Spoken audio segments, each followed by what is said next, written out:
matters with some of the world's biggest thinkers. Now is his opportunity to kind of take the steering wheel of history. Break away from the flop at 8 o'clock on GB News with The Mark Steyn Show. Hello, I'm Esther McVeigh. And I'm Philip Davis. Whether you're watching or listening on TV, online or on radio, we handpick the latest stories, debates and expert opinions for your weekend. So whether that's politics, news or showbiz, we've got it covered. Join us every Saturday morning at 10 o'clock on GB News. Join my show Farage, 7 p.m. till 8 p.m. Monday through Thursday. And there you will get opinion, analysis, debate, and I'll cover stories that nobody else dares to touch. You've been cancelled. Join the club. Oh my goodness. And then for the last 15 minutes, talking pints. Over a drink, we have a civilised conversation with someone. We very often disagree, but we do it in a grown-up way. Come and join me on Farage. Hi there, it's Stephen and Anne. At breakfast from 6 a.m, you'll always be caught up with everything you need to know, the latest headlines, opinions and debates. We'll bring you the good news and the bad, but most of all, we're here for you. Remember, send in your views and let us know what you would like us to talk about. That's because we're your news channel. And every morning at 6 a.m, it's breakfast on GB News.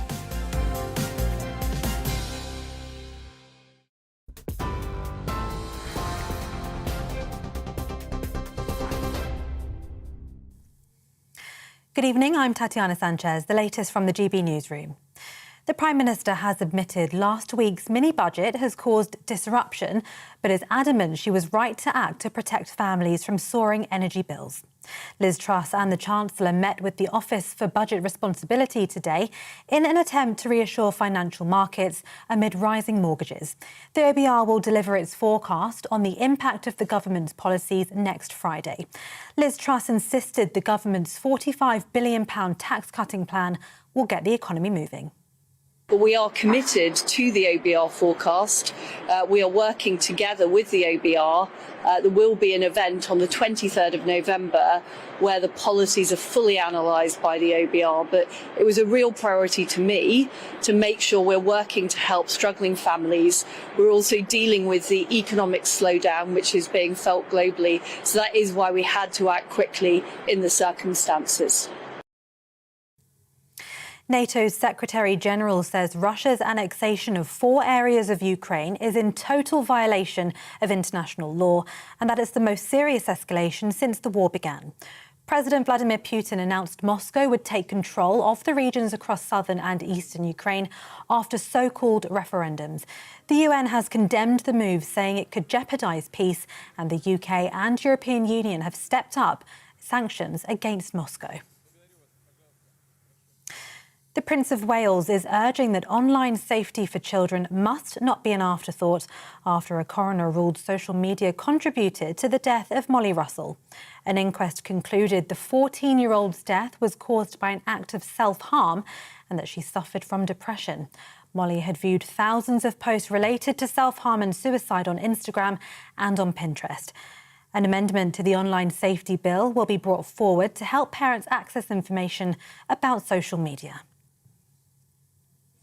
In the US, President Joe Biden is warning the damage from Hurricane Ian is likely to be among the worst in US history. In Florida, at least 21 people have been killed and around 2 million homes and businesses have been left without power. Thousands along the Gulf Coast are stranded by extreme flooding. The storm has now made landfall for a second time in South Carolina, bringing winds of up to 85 miles per hour. My message to the people of South Carolina is simple.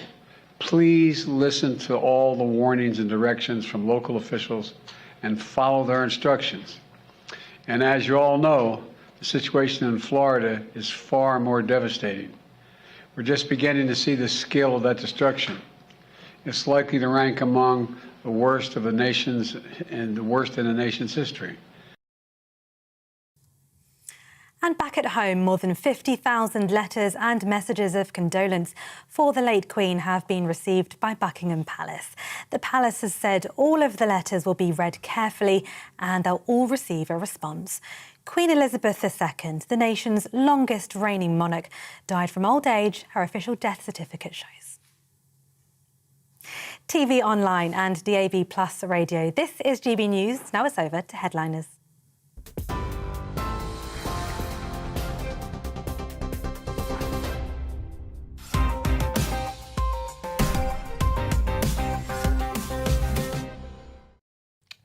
I'm Mark Dolan and this is Headliners, your first look at tomorrow's papers, tonight in the company of the brilliant comedians Jonathan Cogan and Nick Dixon. Let's start with tomorrow's front pages and we begin with the Daily Mail, who are leading with the following story. Have they found Keith at last? An exclusive to the Daily Mail. Police digging for Moore's murder victim as skull is found 58 years after he was snatched by Brady and Hindley. The family of Moore's murder victim Keith Bennett said they hoped his body would finally be found. Telegraph next, and they're leading with Kwarteng. I will bring spending under control. Also, NATO will help Ukraine recapture annexed territories and protect children who go online, demands the Prince of Wales. This in relation to Molly Russell, who died from an act of self-harm while suffering from depression and the negative effects of online content. That was the assessment made by the coroner in that case. Independent next. War at pivotal moment as Putin annexes land. Zelensky pushes to join NATO and vows to retake all territory. OK, let's have a look at The Guardian now. And what do The Guardian have for us? Let's have a look. Social media accused of monetising misery. Once again, going back to the tragic story, the most awful story of Molly Russell, who died as a result of an act of self-harm. OK, let's have a look at The Mirror now. And they are leading with Moore's murders once again. Dig for the lost victim. Police searching Saddleworth Moor found a skull that could be Keith Bennett. Writer Russell Edwards claims that he has discovered the remains of a child the same age as the 12-year-old victim of evil Ian Brady and Myra Hindley. Daily Express. Putin rails against Satanic West after seizing Ukrainian land, and banks warn of house price slump. The rocketing cost of mortgage payments could result in the mass forced sales of homes. High street lender HSBC issued the warning amid concern many homeowners could soon be paying £5,000 or even more per year to keep a roof over their heads. And last but not least, the Daily Star. 58 years after Moore's murders, have they found Keith? Potential remains discovered in new dig. And there you go. Those are your front pages.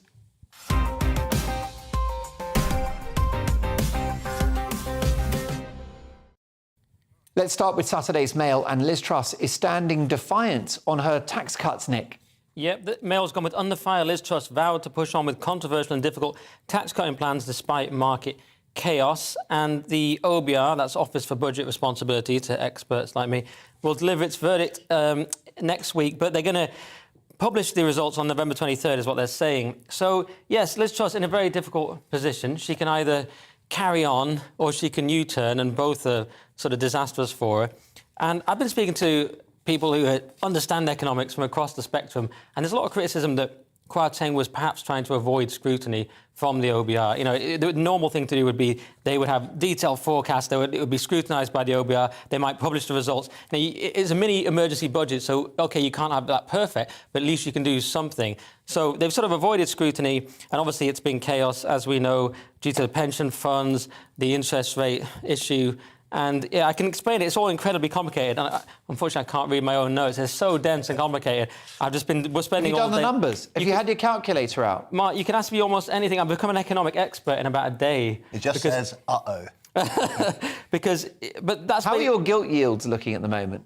Do you know what? I've been focusing on the gilt yields a lot. It's a big problem. It's to do with, Mark, you know, it's to do with the liability-driven investors. That's the big problem, because they, of course, the Bank of England stepped in to promise to buy their... Actually, I can tell you this, the Bank of England promised to buy their assets, and they said they're going to buy up to $5 billion a day for up to 13 days. But just the promise of that was enough to stabilise the market, and the Bank of England probably actually aren't going to have to do that. So you asked me about the gilt yields, and I answered, Mark. Isn't it odd how the bank have basically committed about 60 billion?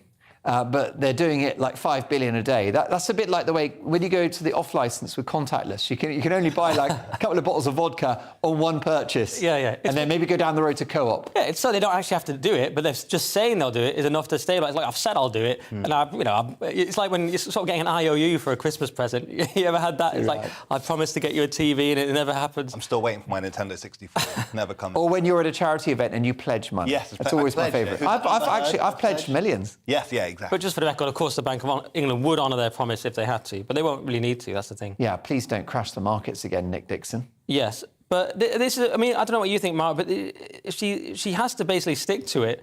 But it's been so unpopular, and Truss has been going around sort of local radio stations saying, as you know, we're in a very difficult economic time, blah, blah, blah, trying to blame the war, essentially, whereas everyone knows, although the macro picture is difficult, it's clearly, the market overreaction was clearly as a result of this mini budget, which everyone pretty much agrees on.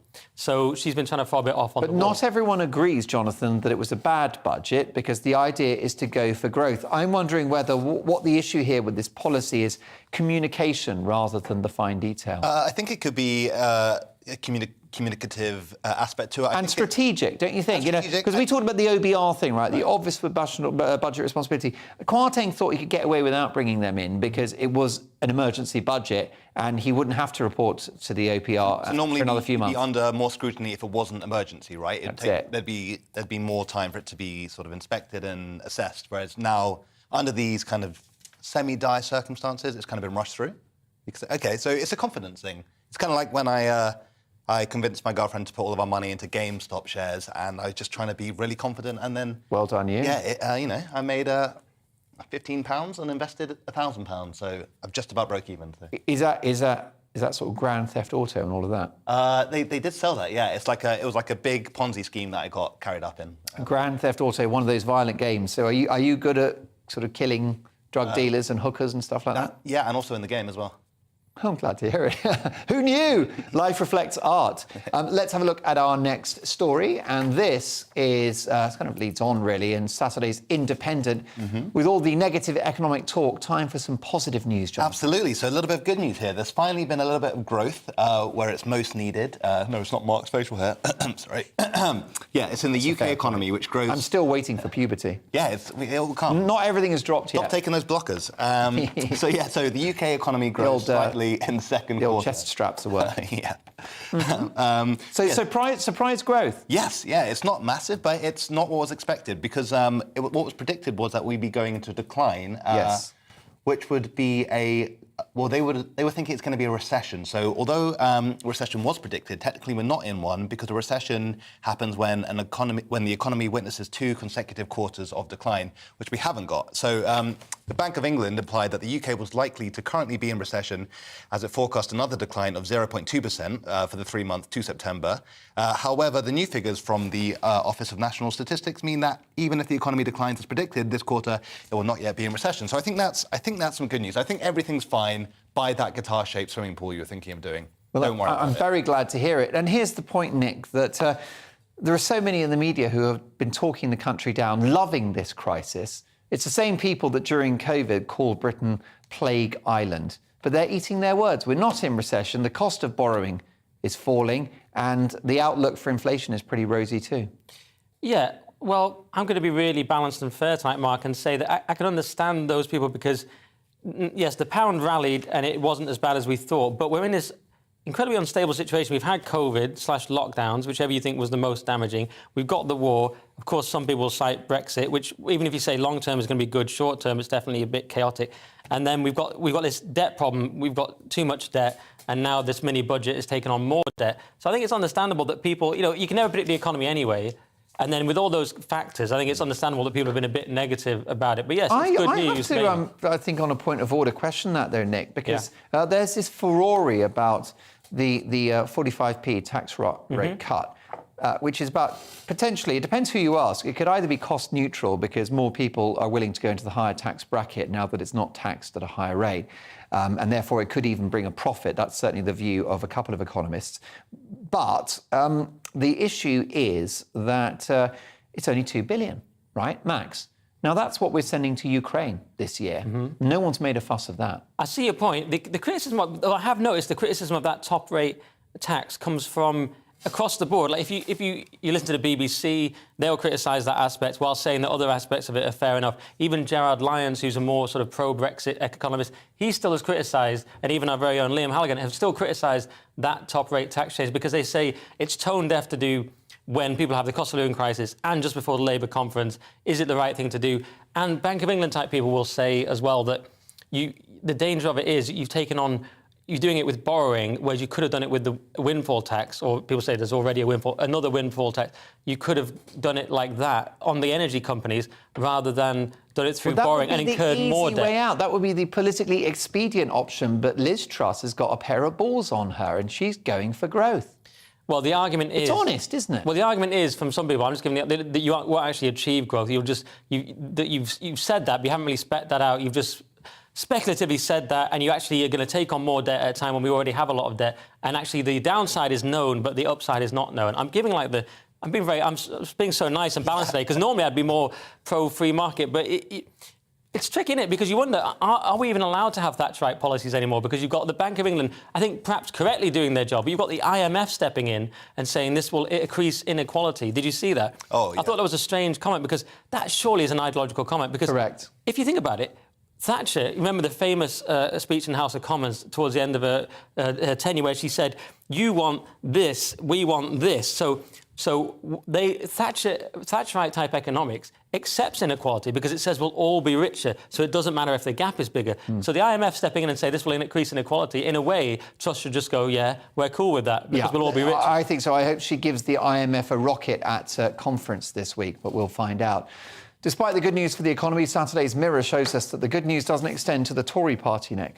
Yeah, Tories will be wiped out if there was an election tomorrow, says veteran MP. And this is Charles Walker, who to some people was a bit of a hero during the lockdowns, quite outspoken, interesting guy. He did an interview with Times Radio. I watched it. He was extraordinarily pessimistic about the Tories' chance. Basically says if there was an election now, we'd be wiped out and the whole party would be in chaos and its future would be in doubt type of thing. Jess Phillips is praising him. That's how bad it is.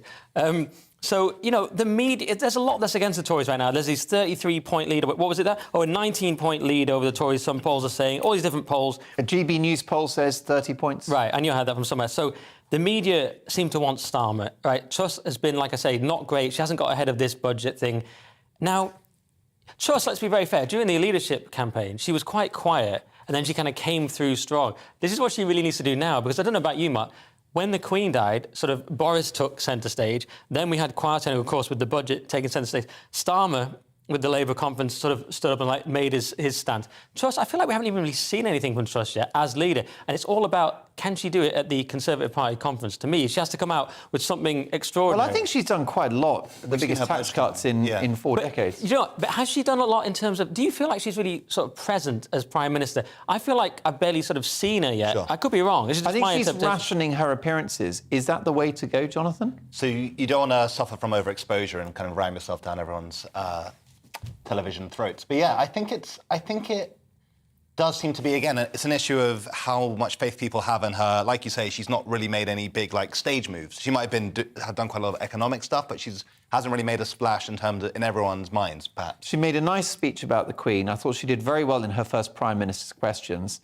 Since then, all we've had is the round of local radio interviews that I don't think went very well. She used to do a Boris and do a wacky thing like tackle a child in rugby or something. It's not a bad idea. The thing is, I'm not anti-Truss, and I can't stand all these tweets coming out that, oh, we're doomed, it's over. You know, the media are obviously desperate for Starmer. Perhaps people are sick of the Tories and are desperate for Starmer. I'm not anti-Truss, but she does need to do something quite impressive at the conference. And also, what can she do about this budget? She can't go back. She can't really go forward. Does she sack Kwasi Kwarteng? Well, she hired her, so that doesn't look good either. So what can she do? It might be... if Charles Walker's right, it might be Peter Hitchens finally gets his dream of destroying the Tory party and coming up with something new that's actually Conservative and actually works. But I doubt that as well, because the Tories were in the wilderness when they had Michael Howard and everyone said it's over for them. But it wasn't over. They just came back with David Cameron and just became more left-wing and saved it that way. Very adaptable party. Sticking with the Mirror, the thing that Putin didn't want to happen might now happen faster due to recent actions on his behalf, Jonathan. Yes, indeed. If you don't already have a slight sense of dread in your stomach, this might cause it. So Ukraine applies for accelerated NATO membership as Putin annexes over 15% of country. So the Ukraine has applied for an accelerated accession to NATO as Russia's President Vladimir Putin annexes 4 regions of the besieged nation. So Putin today, annexed 4 Ukrainian regions, claiming in a speech before hundreds of dignitaries in the St. George's Hall of the Kremlin that it was the will of millions of people. Now, I feel like that might not necessarily be true. It's something that might have been said for political reasons. Now, the ceremony took place 3 days after the completion of a hastily staged referendum in which Moscow proxies in the occupied regions claimed majorities of up to 99% in favour of joining Russia. So they're saying it's a landslide. This is what everyone voted for. Everyone's on board. But Ukraine and Western governments described those votes as bogus, illegitimate and conducted at gunpoint, which sounds like the votes for Best Newcomer at Edinburgh Fringe, if I'm honest. It does really, or the X Factor final. It's a very challenging situation, and this war is not going in the right direction. No, I'm stressed. I'm stressed. It seems to be, there doesn't seem to be an immediate end in sight. I hope things aren't ramping up. I mean, it makes for good news, but it makes for a bad world.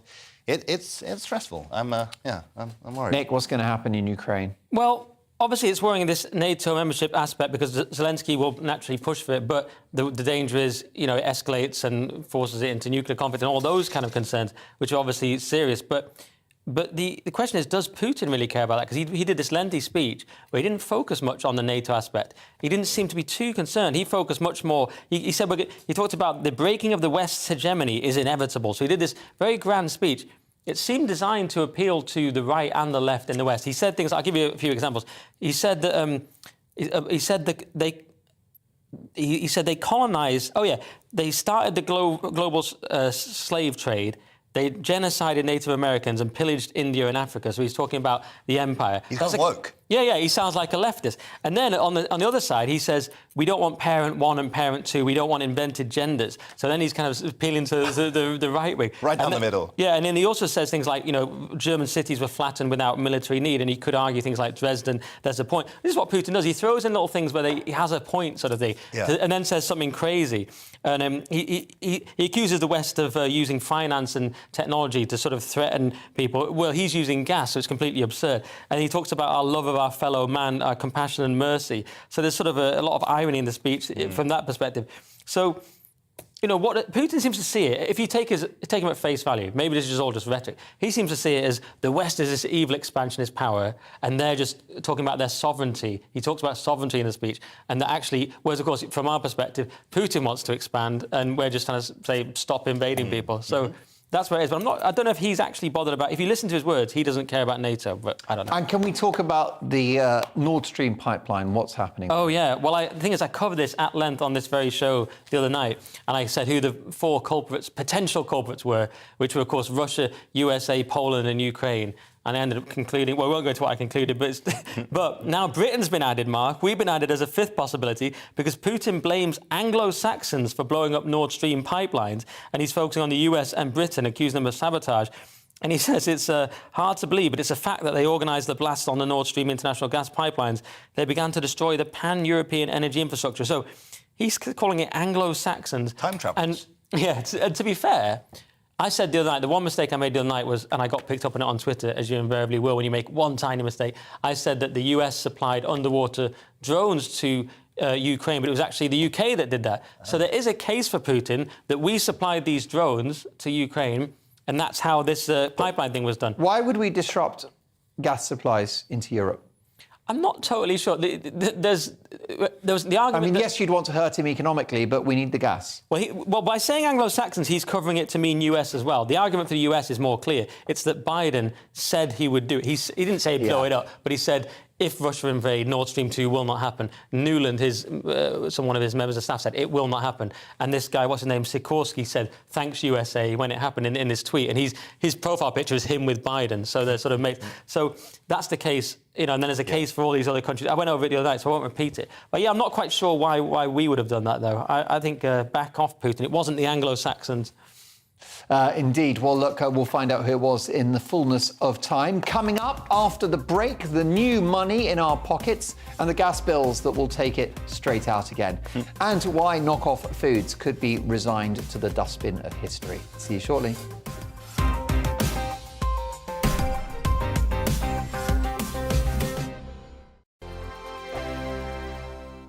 We We are GB News. And we'd like to say thank you To each and every one of you. For helping our great nation find its voice. We're absolutely everywhere. across England, Scotland, Wales, and Northern Ireland. On TV, on radio, And online. we're proud to be the People's Channel, Britain's news channel. On the Mark Steyn Show, we cover the stories a lot of people are scared even to mention. The stuff that really matters with some of the world's biggest thinkers. Now is his opportunity to kind of take the steering wheel of history. Break away from the flock at 8 o'clock on GB News with the Mark Steyn Show. Hello, I'm Esther McVeigh. And I'm Philip Davis. Whether you're watching or listening on TV, online or on radio, we handpick the latest stories, debates and expert opinions for your weekend. So whether that's politics, news or showbiz, we've got it covered. Join us every Saturday morning at 10 o'clock on GB News. Join my show Farage, 7 p.m. till 8 p.m. Monday through Thursday, and there you will get opinion, analysis, debate, and I'll cover stories that nobody else dares to touch. You've been cancelled. Join the club. Oh my goodness me! And then for the last 15 minutes, talking pints. We're over a drink. We have a civilised conversation with someone. We very often disagree, but we do it in a grown-up way. Come and join me on Farage. Hi there, it's Stephen and Anne. At breakfast from 6 a.m, you'll always be caught up with everything you need to know, the latest headlines, opinions and debates. We'll bring you the good news and the bad, but most of all, we're here for you. Remember, send in your views and let us know what you would like us to talk about. That's because we're your news channel. And every morning at 6 a.m, it's breakfast on GB News.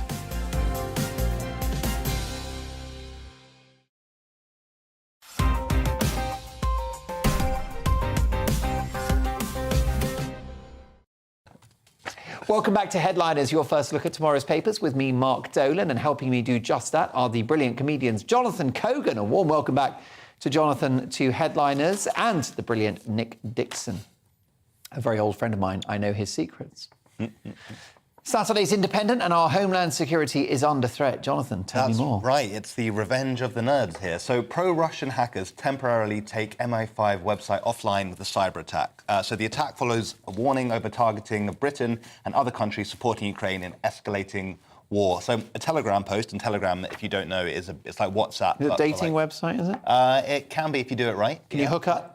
I'll show you after the show, yeah. It's like WhatsApp for incels with weapons. Exactly, yeah. That's how we met. A Telegram post made by Anonymous Russia on 30th September 2022, claiming that a DDoS attack that temporarily made MI5's website unavailable. So basically, they've taken credit for it.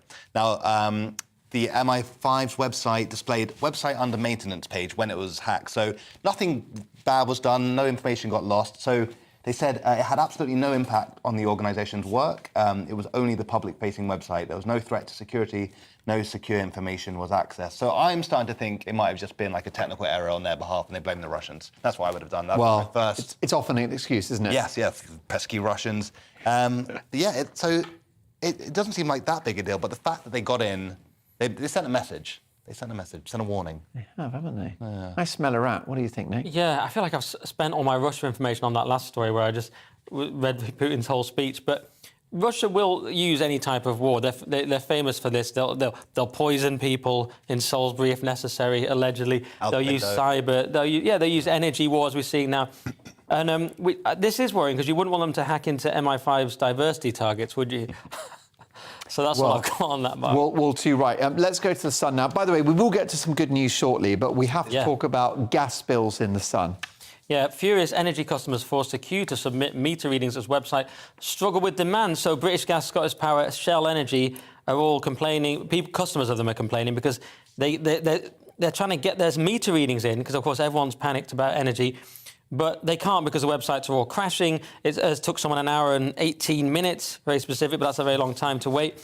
And you can actually take a picture of your meter reading and submit it after the day. So that's the thing you can do if you can't get through. A little bit of information for you, just a helpful tip. But yeah, it's sad. I mean, that we should be in this position. Everyone's terrified about their energy and heating and things like that. And it's a pity that it's got to this place. I think we've we've learned, as Jordan Peterson would say, how fragile the infrastructure is. You know what I mean? Yes. All those men working so hard. Depends what you mean by energy. Yeah, the infrastructure is a miracle. So we have, if you look at what's happened, policy. Michael Caine as well.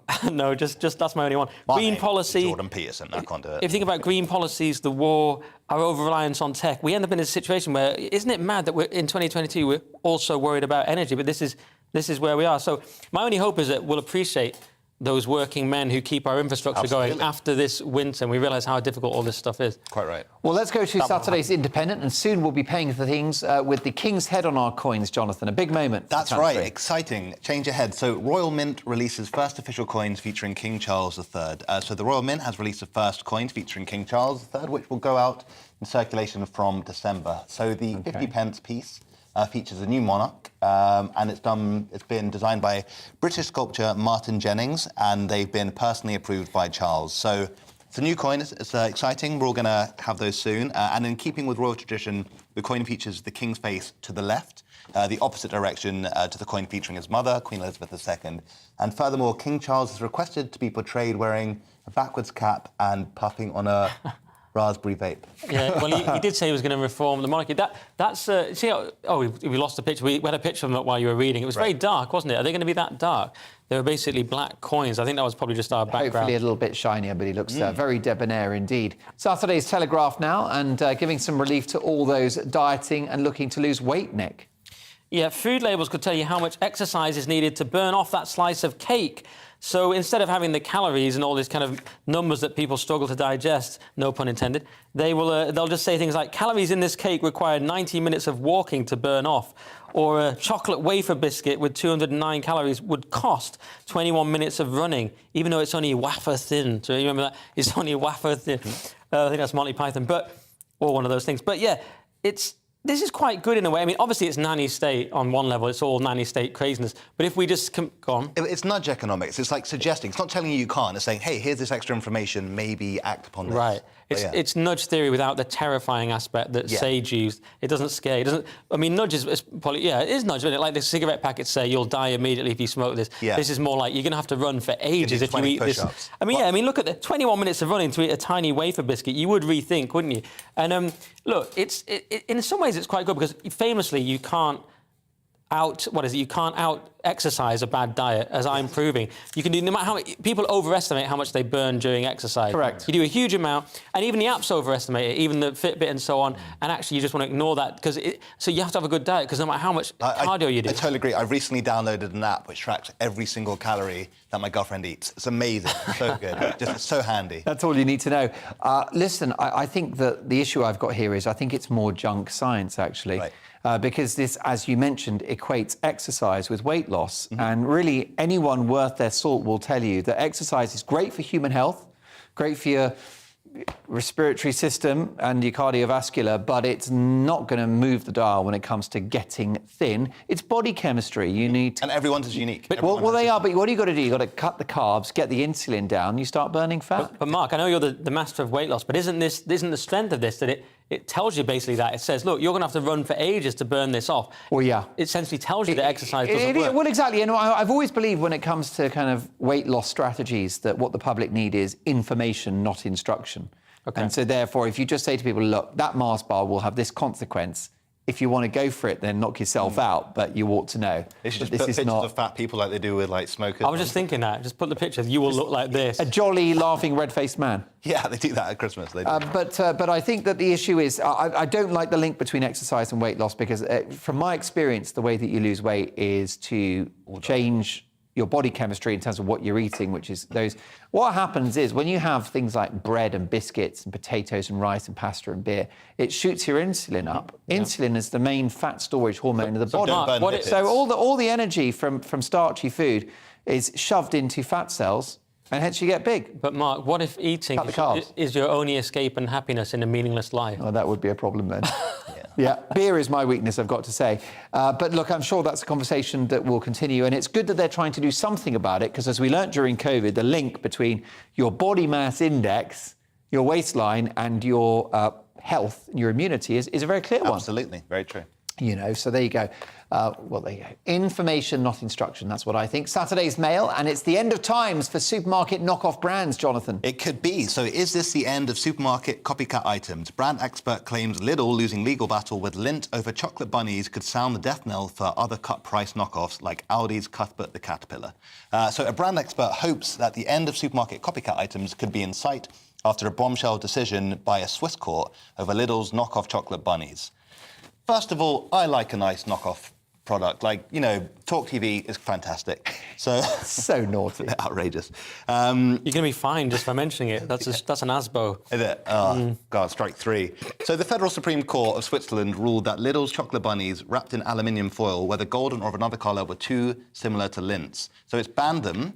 And not only that, they've been ordered to destroy all the remaining stock, which is so brutal. What a waste. Poor bunnies just being, Do they melt them down? They melt them down and make them to a golden calf, apparently. Delicious chocolate calf. But I'm all for intellectual property rights. I believe if you design something, you should be able to profit off that. But I also like a knockoff. Like, if I want to get a Cuthbert the cake that identifies as a caterpillar and eat it by myself at 2 a.m. in my boxes, who are my neighbours to tell me to shut my curtains? Nice. Yeah. You've identified the dilemma there, Jonathan, which is we all people should be allowed to get cheaper options. At the same time, it is very annoying when people steal stuff, isn't it? Sure. Like when comedians steal jokes. Do you know what I mean? There's different levels. I didn't need to point at you, but okay. It's so annoying, isn't it? Because but there are those different levels. I think I'm sort of the Waitrose of comedy, and you're the Lidl knockoff. I'm the Lindt. You're the Lindt. I'm the Cuthbert the comedian. Yeah. There you go, and I am DFS, always on sale. Coming up, can love really mend a broken heart? The difficulty of choosing a good baby name and how to tell if your boss is horrible. See you in 2.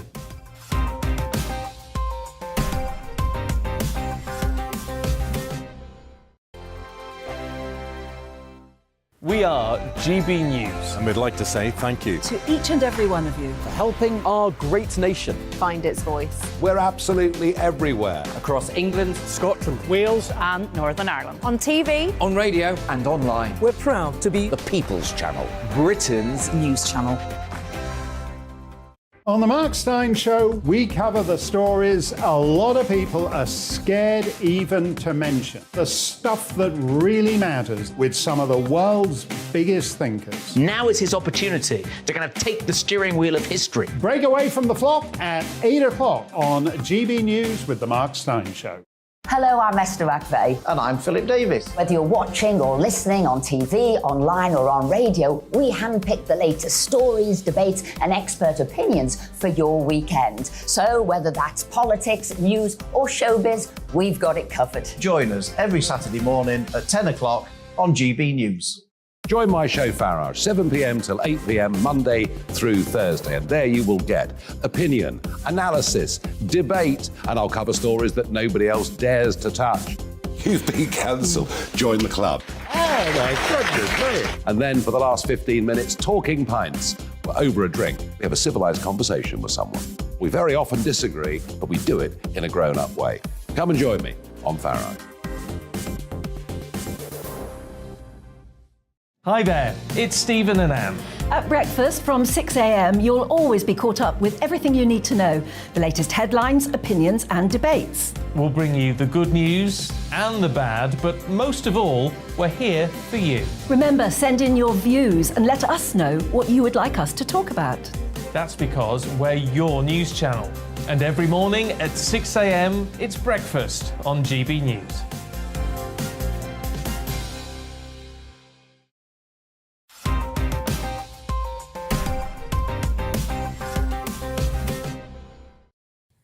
Welcome back to Headliners, your first look at tomorrow's papers with me, Mark Dolan, and the comedians Jonathan Cogan and Nick Dixon.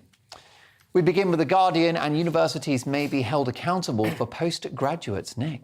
Yeah, English universities face fines over dropout and employment rates. This is interesting. The Office of Students, or for Students, publishes new tests of low-quality subject. Basically, they're saying you get fined if fewer than 60% of graduates fail to find work. Sanctions could be applied where more than 1 in 5 full-time undergraduates drop out, and other such sanctions. So it's saying you'll be punished if students don't get jobs. And it's actually fascinating because if I may just throw in a sort of highbrow reference, Michael Oakeshott, the conservative thinker, talks about the difference between civil associations and enterprise associations. Now, a civil association was something that sprang up naturally amongst the community, for the community. It didn't have to necessarily have a linear goal or a set outcome. An enterprise association is a top-down organisation that has a linear goal. Now, education used to be something that was good in and of itself. Now, arguably, it was kind of both, because if you had an elite education, not many people had degrees. So if you had a degree, not only did you have the sort of natural good of the education and it's good for you, it's wholesome, but also you had more chance of getting a job because not many people had them. There are only so many jobs that you could actually... And there was hardly any university, or far fewer people were graduates, OK? So once you lower standards, which has happened, you reduce the exclusivity by, Blair's policy of like 50% should go to university and so on. And you raise fees. You end up with the reasonable question, the student who is now a consumer, can they expect to get a job out of it? Because they are now paying, and it's become this thing where it is actually linear, it is actually results-based, and they want something tangible out of it, because the university has gone through this sort of Faustian bargain. They've said, we want these huge fees. So now the consumer, as it now is, the student can say, well, what am I getting for this? Whereas in the past, that wouldn't have come up because education was seen as a good in and of itself. And by the way, as I said, on the side, did actually get you a good job. Well, I feel like less people, especially, 16, 17, 18-year-olds, the ethos seems to be don't go to university, start your own business, do an apprenticeship. Obviously, I'm sure loads of people still are. But even on just kind of you go on a website like Reddit, there'll be people discussing it's a waste of money. Why would you do that? Just do your own thing. Yeah. Become a TikTok or whatever. Yeah, and in the past you used to be able to say, well, because I'll get an education, I'll get a social skills and all these kind of things. Yeah. But it gets harder to say that as universities become poorer and as they go online during the pandemic, for example. Yeah. They've devalued themselves. You'd be livid if you had to do that. Yeah, you can get an education on YouTube now. So do you actually need to go? Is there anything you can't learn on the internet? It's a good point, isn't it? And of course, Oxford and Cambridge have gone woke on top of it, so they're not providing the standards they used to. So if elite universities have gone woke, this is a sort of perfect storm. So now I say, yeah, of course, the inevitable outcome is we start to say, OK, what are your metrics? Who's actually getting jobs out of this? We're not getting jobs. Well, you'll be What if we made sanctioned. a higher education, the next level, like the university of the university? Right, sort of great inflation in a sense. But shouldn't we go back to a time, Jonathan, when university was just the domain of the elite? So that it actually stands for something, rather than the Blair promise that half of all adults should go into higher education, which many people think now is a pointless goal when you could have an apprenticeship or get some skills and training. I mean, that's certainly an interesting question. It kind of goes back to what Nick was saying about, is there a value in and having a higher education in itself? Well, especially a university degree, isn't it? This obsession, British obsession with university. So you go and you do 3 years of jam studies rather than learn to be a plumber. Sure. And, in terms of just functionality, of course, learning a trade or doing an apprenticeship, that's going to provide you with a steady source of income and an objectively useful role. At the same time, doing the classics or doing Russian literature or whatever, that does expose you to a world that you wouldn't necessarily get to explore otherwise. That being said, with YouTube and just everything now, you can kind of study whatever you want. So maybe a degree isn't the way to kind of, culture yourself in that way or, educate yourself. Full disclosure, I did jam studies. Nice. 3 years. It doesn't show. Raspberry jam's very tart, I think you'll find. Marmalade, if it hasn't got any peel in it, it's called shredless. You want to preserve the tradition. Exactly right. Too right. Worth all that taxpayers' money. Let's go to the Times now on a story about sexism and cocaine. How could we not include this, Jonathan? Very, very sexist. That's it. Isn't that just your pre-show routine? Oh yeah, obviously. Do a line and do a hate crime. That's the. By the way, that was. I don't do hate crime. Can I just say that trips off the tongue very easily? Yeah, just like the coke. Do a line, do a hate crime. Yeah. You'd be a great rapper, I think. Oh, that's a hate crime. So yeah. So you're good at killing gangsters and hookers, aren't you? I am, and I think there's a monster inside me, and I can't control it. None of this is within the Ofcom regulations. How's within this rather cherubic, charming suburban young man? Simpsons-esque appearance. Pixar. I've got Seinfeld before. Yeah, young Seinfeld. Miliband. Simpsons face. Yeah. We're talking about, the Queen of Coke. So, a jailed Queen of Coke blames her downfall on sexism. So, Anna Maria Comeno was sentenced to 16 years in prison. And this lady was originally a convent-educated daughter of a wealthy family with ultra-conservative Catholic leanings. But after decades of indulging in fast cars, cosmetic surgery and designer clothes, she's been handed a 16-year prison sentence and fined more than 20 million euros this week after being convicted as one of Spain's most notorious drug traffickers, labelled the Queen of Coke.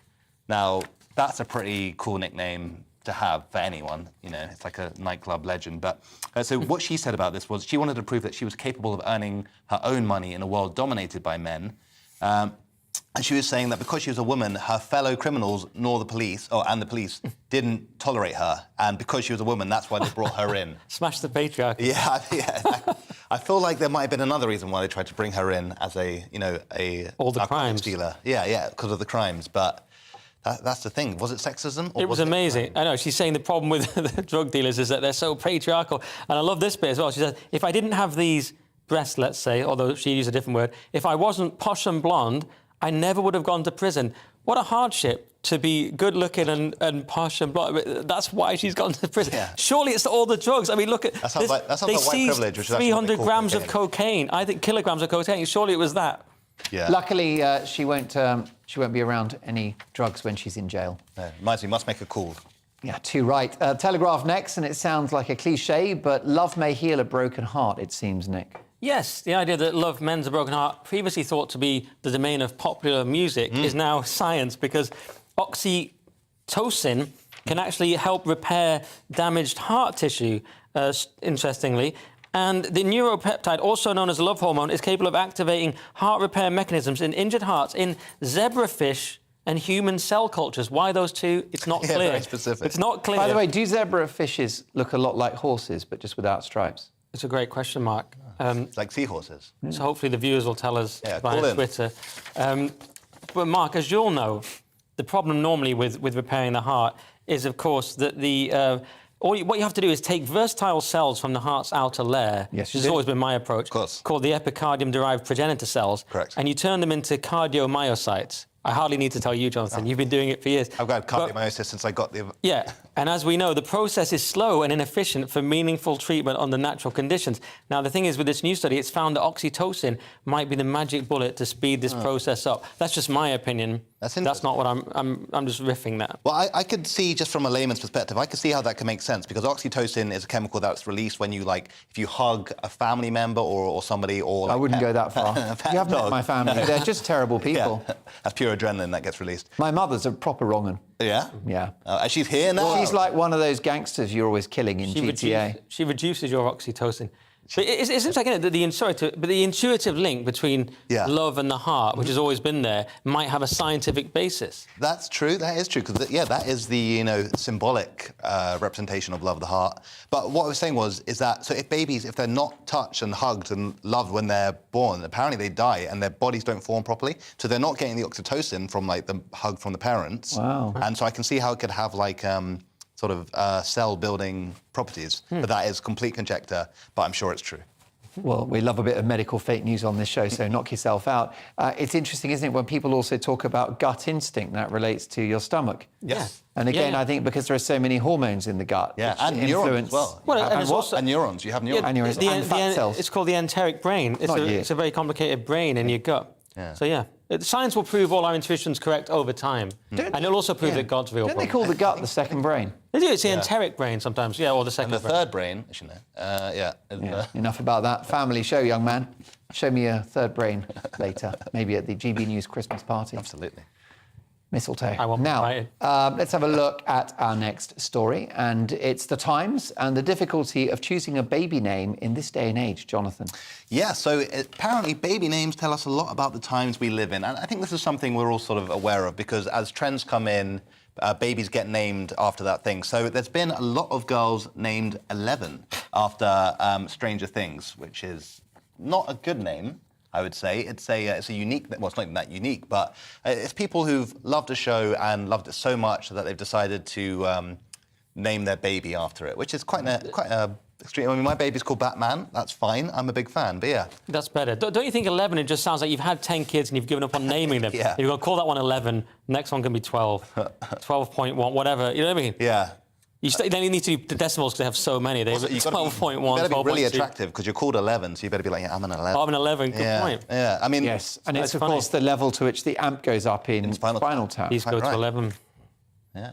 There you go. Yeah. Well, sorry, Jonathan, carry on. well, all you're going to do is turn up the bullying, aren't you, in the Yeah, turning the bullying up to 11, yeah. I mean, it's the same with the name Alexa. So after Alexa Chung rose to popularity, a lot of babies were called Alexa. And then when Alexa rose to popularity, they've no longer called babies that. Yeah. And what you haven't mentioned yet, Jonathan, is the decline in Christianity, the tragic decline in Christianity, because we used to call people proper names like John, Matthew, Luke, Nicholas, like St. Nicholas, Peter, things like this, Simon, these are all acceptable.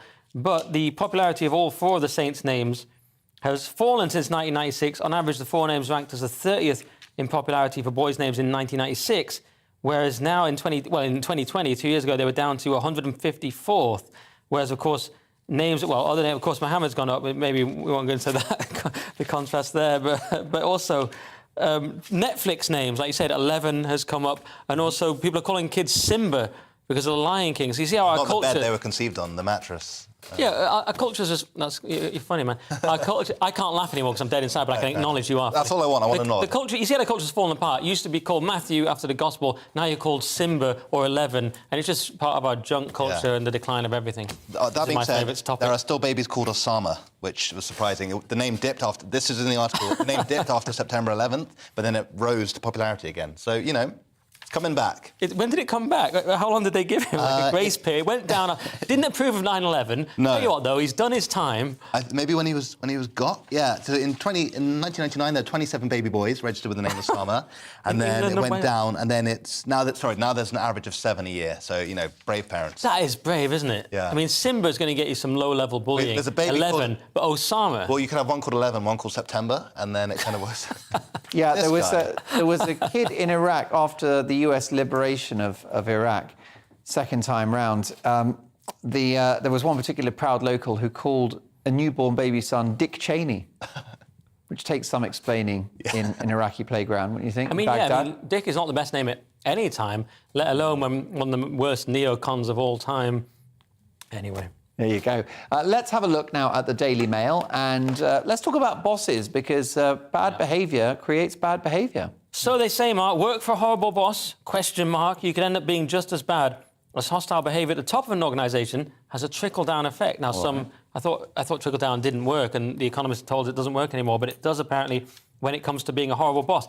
Inappropriate language, sexual harassment, outbursts, humiliation, these are all things I've suffered at the hands of Andrew Doyle, but they're also things that bosses do that are bad, and they trickle down, and it encourages others to act in unethical ways, and this is what it's saying. Now, to me, if you're going to be a total, whatever, bleep, you better be Steve Jobs, you know what I mean? Then it's acceptable. If you're going to scream at people and fire them, be horrible to work with, you better invent an iPod Classic, don't you think? Or initially just called the iPod. Oh, yeah, I think... So what we're agreeing on is that the more talented and the more you bring to the world, the more abusive you're allowed to be. The more obnoxious you can be. Got it. But don't just be like at Curry's or whatever, be horrible to everyone. Don't throw like a Google Home at somebody in the stockroom and expect that to be justified. No, you've got to do something. Yeah. Invent something, then you can be horrible. Yeah, exactly right. Moving on to the Times now, and it seems there are more bad days than good. That could be the case. So bad day, cheer up. Britons only have 84 a year. So Britons on average have 84 bad days over the course of a year. Have we had all of them this year? I think I've had several bad years. Got bad day inflation. Yeah. It's up to 160 something. But yeah, or there's 7 a month, according to new research. So a survey of 2,000 people conducted by the shopping website, not on the high street, so you know it's high-quality stuff. It asked respondents how often they have bad days and what can happen on a bad day to send their mood plummeting. Yeah. So we have, a classic one is sleeping poorly, which, we can all relate to if you've been up with the queen of cocaine the night before, and then losing their wallet or phone or keys. That could flip a day on its head, or trying on clothes but finding nothing fits or looks good, which would never happen to any of us. But correct. Yeah, but lots of things can ruin the day. Did you mention the sweater one? No. No, only 15% of respondents said shrinking their favourite sweater would spoil their day. These are the kind of facts you just don't get anywhere else. Have any of these people read a newspaper recently? You think they're stupidly happy? Yeah. That's the worst of your problems, a shrunken jumper. Although I would say moth-eaten knitwear does get me down. Do you know what else? It's sad, isn't it? Yeah. Do you know what gets me down is having to be aware of stuff, as you've kind of implied. Because of this job and other jobs I do, I have to be brutally aware of how horrific everything is all the time. I just don't know anything and then rely on you. Right. Just read it out when I get on the show, forget it later. Yeah, that's exactly right. Actually, there was one particular clever tweeter about a year ago who said, just no media, no pandemic. That's true. Yeah. Who knew? Well, it's not true, but it's arguable. They died of COVID. Yeah, let's not have no media, shall we? I've got gambling debts to settle. This from The Times, and a space story, which I know is a topic you love, Nichols. Yeah, I mean, not really, but solar power stations in space, more sensible than nuclear energy. So the European Space Agency's Solaris project will look at using high-frequency radio waves. I'm just doing what you do, I'm just reading it out because I have no interest in this story. Or low-power microwaves. Basically, it's going to... It would carry, Jonathan, a solar array that would be illuminated by the sun for more than 99% of the time, allowing it to produce power day and night, and no matter the weather on Earth. Then the energy would be beamed back, at least this is my system, the energy would be beamed back via high-frequency radio waves, and they're saying the advocates of it say that it could deliver 2 gigawatts of renewable power into the grid, roughly comparable to a nuclear power station. So 2 gigawatts? Yeah.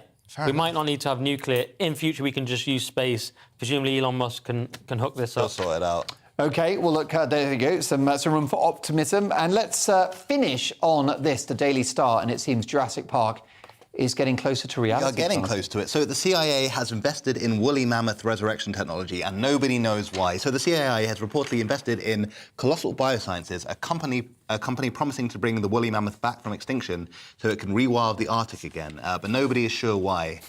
I think I know why. Those CIA disgusting. They want weapons. They want to ride into war on massive mammoths, like in Lord of the Rings or something. Yeah, so while it might not be immediately clear why the CIA are doing this, it's apparently because they want to get their heads around sort of cloning technology and everything like that. So I think they're going to clone JFK. I think it's happening. This worries me. It's like that. It's like we all know Jurassic Park. Life finds a way. So who knows? You start with mammoths. Where does it end up? Right. It reminds me of those people who want to rewild the countryside. They're never from the country, like me. They're never. Because I live in the country. I'm like constantly sheep on the road. There are always people who live in cities. Like, oh, let's bring wolves back. Let's not. Yeah. But this, I love this part as well. They say we're not bringing back mammoths. We're bringing back their genes and using them to modify Asian elephants to create mammoths. That seems like a distinction without a difference to me, Jonathan. That sounds pretty similar. Well, if I could clone anyone, it would be Nick Dixon and Jonathan Cogan. Beautifully named, fabulous style, and I particularly enjoyed... Mergers together. I enjoyed Nicholas's gilts. He's so smart. I thought his gilts were marvellous. And increasing in value. Look, we're back tomorrow, of course, with more headliners every night. We're stripped across the week, 11 o'clock. I'm back tomorrow for Mark Dolan Tonight. And on Sunday, we've got a Mark Dolan Tonight special. It's the eve of Tory Party conference on Sunday, and we'll speak to some of the biggest names in the Tory Party. Can Liz Truss navigate her current economic and political challenges? We'll get to all of that, but we're back tomorrow at 9, so do keep it GB News. If you want to catch up on the show, have a look at the app. See you tomorrow at 9.